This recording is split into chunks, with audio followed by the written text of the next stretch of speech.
अच्छी गाय थी जिसका नाम मधु था। मधु ने काफी सालों तक शंकर को भर भर के दूध दिया। जब वो बहुत गरीब हुआ करता था तब से मधु उसके पास थी और मधु की वजह से शंकर की गरीबी दूर हुई। उसका दूध इतना टेस्टी और मीठा दूध था कि सारे गांव वाले उसी के घर से दूध ले जाना पसंद करते थे। लेकिन अब समय ऐसा आ गया था कि मधु ना तो बच्चे दे सकती थी और ना दूध, वो बूढ़ी हो चुकी थी। लेकिन मधु की ही जनी हुई दो बेटियां चांदनी और रोशनी शंकर के घर में थी। दोनों गायें अब शंकर का घर चला रही थी। अच्छा खासा दूध देती थी दोनों। इस बात से मधु को गर्व भी होता था कि उसकी बेटियां उसकी जगह दूध दे रही हैं। चांदनी, आज तो तुमने बहुत दूध दिया बहन। मुझे लग रहा है तुमने आज ज्यादा ही चारा खा लिया था। हाँ दीदी, आज मैंने कुछ ज्यादा ही खा लिया था। भूखी इतनी तेज थी आज कि खाते खाते पता ही नहीं चला। मेरी बच्चियों, मुझे इस बात का गर्व है कि मैं मालिक को दूध नहीं दे सकती। अब बूढ़ी हो गई हूँ, पर तुम दोनों मेरा अंश, मेरा नाम रोशन कर रही हो। मालिक को इतना दूध देके उनका घर चला रही हो। मैं तो किसी काम की नहीं रही अब। ऐसा ना कहो माँ, जितना तुमने मालिक के लिए किया है उतना तो हम दोनों भी मिलके नहीं कर सकती। और जो मालिक मेरे लिए कर रहे हैं, हालांकि मालिक को मुझसे कोई फायदा नहीं हो रहा, मुफ्त का पाल रहे हैं मुझे। उनकी जगह कोई दूसरा होता तो मुझे कब का कसाई को बेच चुका होता। पर मालिक मुझे कितना प्यार करते हैं, अब भी मेरी कितनी देखभाल करते हैं। शंकर जितना प्यार चांदनी और रोशनी को करता था उतना ही वो मधु को भी करता था। उसको अपने पुराने दिन याद थे जब उसकी बहुत खस्ता हालत थी। उसको मधु के किए का बहुत एहसास था। मधु ने उसके बाद चांदनी और रोशनी को जन्म दिया। मधु की दोनों बेटियां अब अपनी माँ का फर्ज निभाती हैं और मालिक को वो भी मधु की तरह खूब सारा दूध देती है। शंकर सुबह सुबह दोनों गायों से दूध लेता और अपने ऑटो में दूध डाल के शहर ले जाके बेच देता। विधि, ओ विधि। हाँ जी कहिए। मैं जा रहा हूँ दूध लेकर शहर। शायद आज मुझे आने में थोड़ी देर हो जाए। तुम ऐसा करना, चारा काट के रख देना, फिर घर आके मैं खुद ही चारा ले आऊंगा। ठीक है। शंकर दूध निकाल के ऑटो में डाल के ले जाता है और विधि चारा काटने चली जाती है। थक गई। चारा तो मैंने काट दिया, अब ऐसा करती हूँ चारा खुद ही घर ले जाती हूँ। पता नहीं शाम को वो कब आएंगे थके हुए। विधि चारा सर पे उठा के खुद ही घर ले जाने लगी। थोड़ा भारी होने की वजह से चारा एक जगह सर से गिर जाता है। ओहो, ये घास तो सारी गिर गई, अब फिर से समेटनी पड़ेगी। नमस्ते विधि बहन। नमस्ते भाई साहब। ये क्या बहन, इतना सारा चारा कहाँ ले जा रही हो आप? गाय भी तो तीन तीन है हमारे पास, इतना चारा तो लग ही जाता है। अरे बहन जी, माना 2 गाय आपकी दूध देती है, आपकी कमाई उन्हीं पे टिकी है। पर एक गाय को तो आप फ्री में ही खिला रही हो ना तो वो दूध देती है और ना ही किसी काम की है। मैं ये कह रहा था कि उस गाय को मुझे बेच दो 7,000 में। इसमें मेरा क्या है बहन जी, बस 1,000 रुपए निकालूंगा, आगे दूसरे व्यापारी को बेच दूंगा। मैं भी आपके और भाई साहब के बारे में ही सोचकर बोल रहा हूँ, नहीं तो सारी उम्र पालते रहोगे मुफ्त में। ठीक है भाई साहब, मैं उनसे बात करके बताती हूँ। विधि चारा सर पे बांध के घर चली जाती है, पर उस व्यापारी की बात उसे कहीं न कहीं सही लग जाती है। शाम को जब शंकर घर आता है तो विधि उससे मधु को बेचने की बात करती है। विधि, तुम पागल हो गई हो क्या? तुमने ये बात सोची भी कैसे? किसने तुम्हारे दिमाग में ये बात घुसा दी और तुम उसी के कहने पर चल रही हो?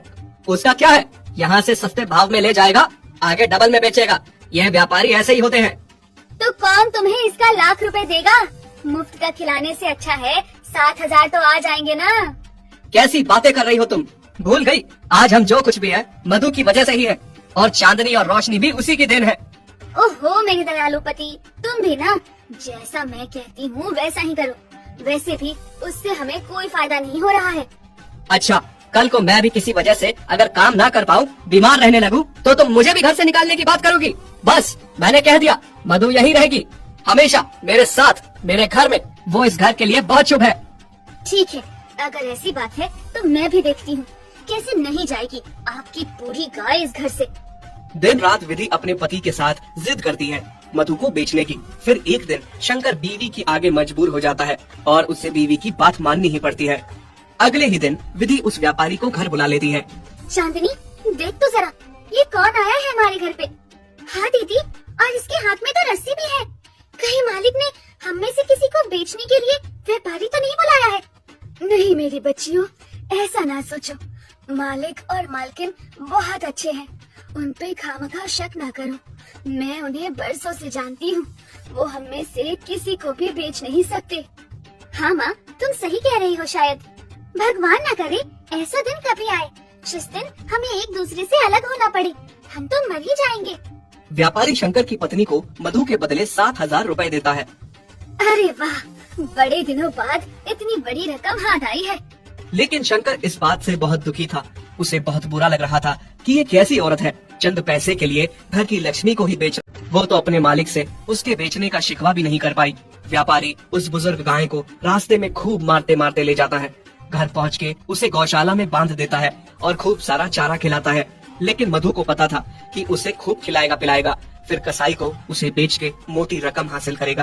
फिर थोड़ी देर में कसाई व्यापारी से मिलने आता है। व्यापारी उसे कहता है कि कुछ दिनों में आके उसे ले जाए।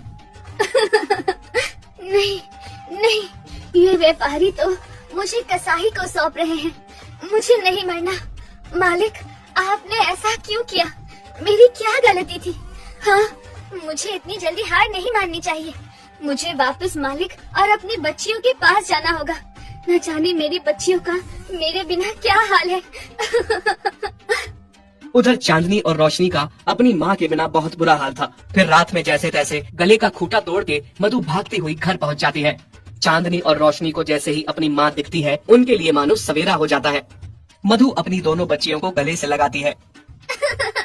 माँ, आप आ गई। अब हमें छोड़ के कभी मत जाना। हम आपके बिना मर जाएंगे माँ। हाँ मेरी बच्चियों, मैं अब कभी भी नहीं जाने वाली हूँ। सुबह जब शंकर दूध निकालने गौशाला में आता है और वहाँ वो मधु को देखता है तो बहुत खुश हो जाता है। उसके सर पे हाथ फेर के प्यार देता है। विधि, विधि देखो तो कौन आया है। अरे क्यों चिल्ला रहे हैं आप? कौन आया है? हाँ, ये मधु, ये वापस कैसे आ गई? देखा, मैंने कहता था मधु हमें बहुत प्यार करती है, उसको हमें नहीं बेचना चाहिए। तुम चुप रहो जी। चिल्ला के तो ऐसे बुला रहे थे जैसे पता नहीं क्या हो गया। इस बूढ़ी बेकार गाय को मुफ्त का खाने की आदत हो गई है। मैं कहती हूँ जल्दी इस व्यापारी को बुलाओ। उससे पैसे लिए हैं, यहाँ आके इसे ले जाए। शंकर मजबूर होकर फिर से उसी व्यापारी को बुलाता है मधु को ले जाने के लिए। भाई साहब, इस बार इस गाय को मोटी रस्सी से बांध के ले जाना ताकि दोबारा लौट के ना आए। माँ, ये फिर से आपको भेजने की तैयारी में है। कोई बात नहीं बेटी, मालिक ने अगर मेरे लिए यही सोचा है तो यही सही। इस बार मैं लौट के नहीं आऊंगी। बस मेरे जाने के बाद तुम दोनों अपना ख्याल रखना। नहीं माँ, ऐसा ना कहो। व्यापारी मधु को फिर से ले जाता है, पर इस बार मधु जाने में कोई जिद नहीं करती, क्योंकि उसे पता था उसकी जिद करने का कोई फायदा नहीं। वो अगर फिर से लौट आई तो मालकिन उसे फिर से भिजवा देगी। इधर चांदनी और रोशनी का रो रो के बुरा हाल था। दोनों ने माँ की याद में खाना पीना छोड़ दिया था। दोनों बीमार हो गई थी, दूध देना छोड़ दिया था। देखिए ना जी, किसकी नजर लग गई हमारे घर को। चांदनी और रोशनी कितनी बीमार है। खाना पीना छोड़ दिया है दोनों ने।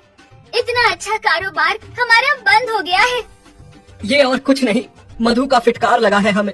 बोझ थी ना वो तुम्हारे लिए, जबरदस्ती उसे बेच दिया जिसने शुरू से हमारा साथ दिया। बाद में जब वो तुम्हारे किसी काम न आने लगी तो उसे बेच दिया। खुद गर्ज औरत, इनको भी इनकी माँ से अलग कर दिया। ये तो होना ही था, मुझे अपने साथ पाप का भागीदार बना दिया तुमने। आप सही कह रहे हैं जी, बहुत बड़ी गलती हो गई है मुझसे। मैं आपके आगे हाथ जोड़ती हूँ। आप उस व्यापारी के पैसे लौटा दीजिए और मधु को घर ले आइए। अगले दिन जब शंकर और विधि मधु को लेने व्यापारी के घर जाते हैं तो वहाँ वो देखते हैं कि व्यापारी ने मधु को कसाई को बेच दिया है और कसाई मधु को ले जा रहा है। अरे कौन हो तुम और मेरी मधु को कहाँ ले जा रहे हो? कहाँ ले जा रहा हूँ मतलब? मैंने इसे खरीदा है, वो भी डबल भाव में। मैं तुम्हें इसके भी डबल पैसे दूंगा। मेरी गाय मुझे वापस कर दो। ठीक है, ले लो, मुझे तो पैसे से मतलब है, पर इस बूढ़ी गाय में रखा क्या है? वो तुमसे मतलब नहीं है। तुम बस पैसे लो और हमारी गाय को वापस करो।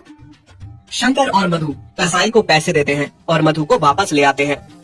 मधु, मुझे माफ कर दो। मैं कितनी गलत थी। मैंने तुम्हारे साथ कितना गलत किया। मेरी वजह से आज तुम्हारे साथ वो कसाई न जाने क्या कर लेता। हाँ मधु, अब जो भी हो जाए मैं तुम्हें कभी खुद से अलग नहीं करूँगा। जब चांदनी और रोशनी अपनी माँ को वापस पाती है तो बहुत खुश हो जाती है और दोनों अपनी माँ के गले लग